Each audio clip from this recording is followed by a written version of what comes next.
Bonsoir à tous et bienvenue dans l'invité de la rédaction. C'est une annonce qui pourrait bouleverser l'équilibre du commerce mondial. Ce 2 avril, le président américain Donald Trump a signé un décret imposant des droits de douane massifs sur les importations aux États-Unis. Le Maroc, qui ne figure pas parmi les pays les plus visés, n'est pas pour autant épargné. Ces produits seront désormais taxés à hauteur de 10% à l'entrée sur le marché américain. Et pour parler des conséquences de cette décision sur nos exportations agricoles et industrielles, nous avons le plaisir d'échanger ce soir avec Oussama Ouassini, qui est expert en supply chain ainsi qu'en intelligence stratégique et économique. Bonsoir Monsieur Oussama Ouassini, merci de nous accorder un peu de votre précieux temps. Bonsoir Sana, merci pour l'invitation.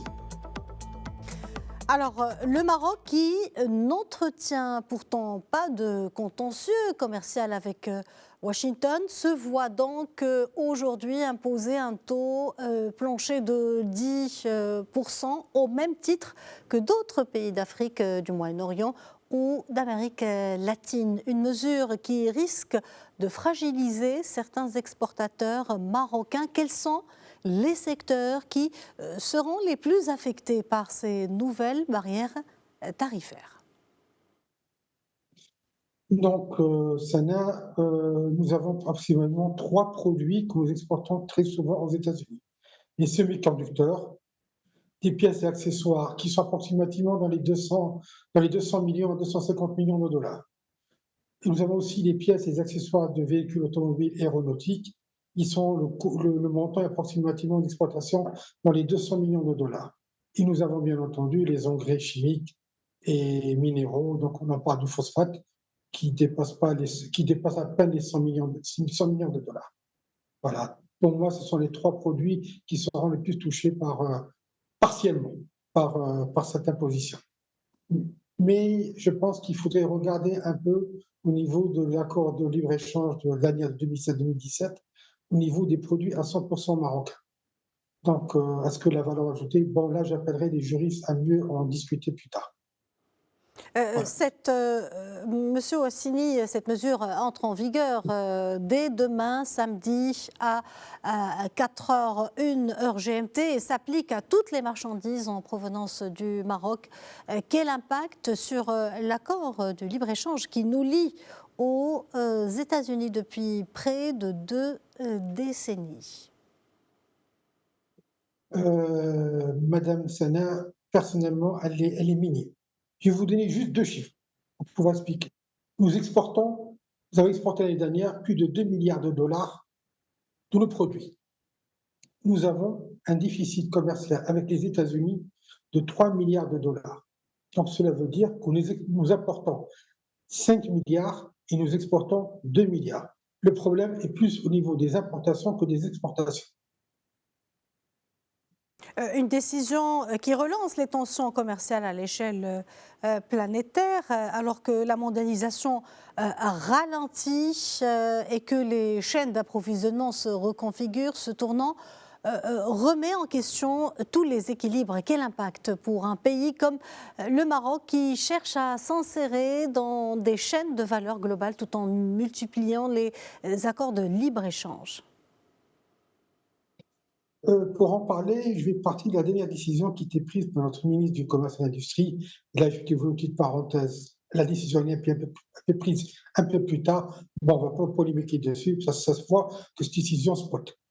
Lorsqu'on a fait passer le taux d'imposition des droits de douane des produits électroménagers de 2,5% à 30%. Là, j'ai envie de tirer une petite sonnette d'alarme et de remonter un peu les bretelles, si vous permettez, au ministère du Commerce. Il faut qu'on soit, comme on dit dans des termes un peu marketing, il faut être réactif. euh, euh, réactif. Je dirais que j'invite au ministère, au gouvernement, de prendre des décisions rapides à ce qu'on puisse, si vous permettez du terme, je vais être un peu fort en termes d'expropriation, de conservation foncière au niveau des usines qui sont déjà fermées ou des ateliers, afin que les puissants recevoir des usines qui voudront s'installer au Maroc en attendant, bien entendu, de construire leurs usines qui va prendre au minimum 2 ans, 3 ans. Et si nous attendons 2 ans, 3 ans pour pouvoir les ouvrir, croyez-moi, ces sociétés voudront aller voir ailleurs. Et ils seront dans une situation financière très difficile parce que ils ont. Donc, j'invite le gouvernement à prendre sa décision très réactive et qu'ils se mettent vite au travail au lieu de passer du temps à faire des réunions. Voilà, donc je les invite tout simplement, pour être plus précis, à saisir toutes les usines potentielles qui se trouvent déjà au Maroc euh, pour les pouvoir les réquisitionner partiellement, temporairement, à ce que ces usines s'installent en attendant que leurs usines soient construites dans les zones franches. Voilà. Et là, C'est effectivement, on sera très... Oui. parlant en matière d'investissement, ces nouvelles règles douanières remettent-elles en question les grands projets d'investissement étranger et la pérennité des écosystèmes industriels qui se sont développés au Maroc au cours de ces 2 dernières décennies? Bon, à très court terme, effectivement, un impact. Parce que comme bon, si on prend le domaine automobile, le câblage, parce que je vous ai parlé tout à l'heure des semi-conducteurs ou des pièces de rechange automobile. Donc, effectivement, à très court terme, le temps que les sociétés puissent se repositionner, etc., il va y avoir quelque chose. Mais à moyen terme et à long terme, nous avons un angle de tir qui peut nous rapporter énormément en termes d'employabilité. Énormément, énormément. Il faut qu'on soit, je répète, je réitère, il faut qu'on soit très, très réactif à la demande des entreprises qui voudront s'installer au Maroc. Voilà, très, très réactif et de Parmi, trouver des solutions pertinentes. Oui, pardon, je vous en prie. Parmi les premières conséquences au lendemain de la déclaration de guerre commerciale lancée par le président américain Donald Trump, le dollar était dès hier en forte chute et il se dit que cet affaiblissement du billet vert du dollar pourrait contraindre la FED, la Réserve fédérale américaine, a baissé ses taux plus fortement que prévu, ce qui rendrait le dollar moins rémunérateur et pousserait ses détenteurs à délaisser cette devise. Une nouvelle monnaie pourrait-elle, dans un tel contexte, émerger et menacer le règne du dollar tout-puissant, ou bien il est encore trop tôt pour qu'un tel scénario se réalise? Qu'en pensez-vous? Bon, il faut comprendre une chose, mademoiselle Sana, c'est que la décision que Trump a prise, elle est pour pouvoir, entre guillemets, sauver le soldat dollar. Je m'explique. Vous savez très bien, aussi bien que les téléspectateurs, que la dette publique américaine dépasse les 35 000 milliards de dollars. Je crois qu'elle a frôle les 37 000 milliards de dollars. Pour vous donner une idée, sur ces 35 000 milliards, 37 000, vous savez, juste la charge d'intérêt, elle avoisine les 1 000 milliards de dollars. C'est énorme. Et à côté de ça, on savait qu'autrefois, le dollar était roi. Pourquoi il était roi? Au minimum, au niveau des achats du pétrole, tous les achats du pétrole se faisaient en dollars. Maintenant, avec le BRICS, avec le côté Asie et avec ce qui s'est passé en Ukraine, on sait définitivement que plus de la moitié de la production mondiale du pétrole n'est plus payée en dollars. Et pour avoir une idée, vous savez, on produit plus de 100 millions de barils par jour. Je vous invite à faire la multiplication par rapport au coût et vous la divisez par 2 et vous avez le manque de dollars qui sera utilisé. À côté de cela, vous avez le déficit commercial des États-Unis. Cela veut dire le déficit commercial, c'est-à-dire que les États-Unis importent plus ce qu'elles exportent, comme le Maroc, je vous ai dit tout à l'heure, pour ces 3 milliards de déficit avec les États-Unis. Sachez qu'ils sont actuellement à 900 milliards de dollars de déficit annuel. Bon, pour avoir une idée, c'est que c'est le plus gros budget de l'État. Alors imaginez, en plus de ça, je vais vous inviter aussi à réfléchir sur la dette privée des Américains. Le petit Américain qui regarde son match de foot, de baseball ou de foot américain dans son salon, c'est l'expression qu'il y a en général, ils ont malheureusement une dette de plus de 25 000 milliards de dollars. Alors vous imaginez que demain, si les taux d'intérêt montent, l'Américain moyen n'arrivera plus à payer ses dettes, sachant que les dettes sont à taux variable. L'État américain n'arrivera plus à payer sa dette qui frôle les 1000 milliards de charges annuelles en termes d'intérêt. Alors imaginez si on augmente dans tout. Donc la stratégie que Trump est en train de mener et à travers ses droits de douane, c'est de estomper, de diminuer cette hémorragie et éviter des gros problèmes à moyen terme. Parce que, effectivement, comme vous l'avez bien dit de votre question, si demain ce coup que Trump est en train de mener, croyez-moi, madame, plus aucune devise n'existera. L'or reprendra reprendra sa place. Monsieur Aucune monnaie Rossini, n'existera plus.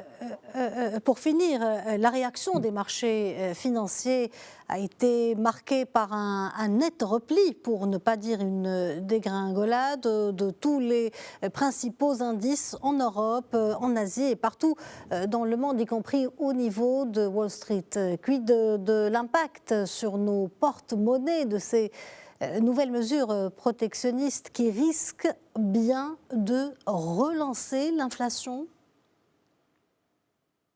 Pas vraiment, à mon avis, pas vraiment. Pourquoi? Je vais vous expliquer, par exemple, reprenons une partie de votre question que vous venez de poser, à savoir la baisse des cours des actions américaines en bourse. Là, c'est très simple, madame. Vous savez, donc, comme vous avez expliqué tout à l'heure, donc Trump a besoin d'argent pour pouvoir répondre à paiement des intérêts de la dette que, je rappelle, frôle les 1000 milliards de dollars par an. Donc, pour avoir de l'argent, il y a deux solutions. Soit d'imposer les citoyens américains, mais comme je vous ai dit, l'Américain moyen, n'a plus les moyens, et comme lui, personnellement, il veut carrément baisser encore plus les impôts sur les revenus ou sur etc. Donc, qu'est-ce qu'il fait? Là-dedans, dans votre question, pourquoi ça a baissé? C'est les sociétés cotées en bourse. Pourquoi? Ces sociétés cotées en bourse, prenons un cas très simple. Vous avez un nouveau produit, bon, je prends un téléphone, prenons le téléphone. Le téléphone, il est vendu aux États-Unis, on va dire, dans les 1000 dollars. Dans ce produit, le produit du téléphone, vous avez, on va dire, gentil, on va dire, il y a 200 dollars de recherche et développement. Vous le produisez en Chine, qui vous revient même par la coût de production à 100 dollars.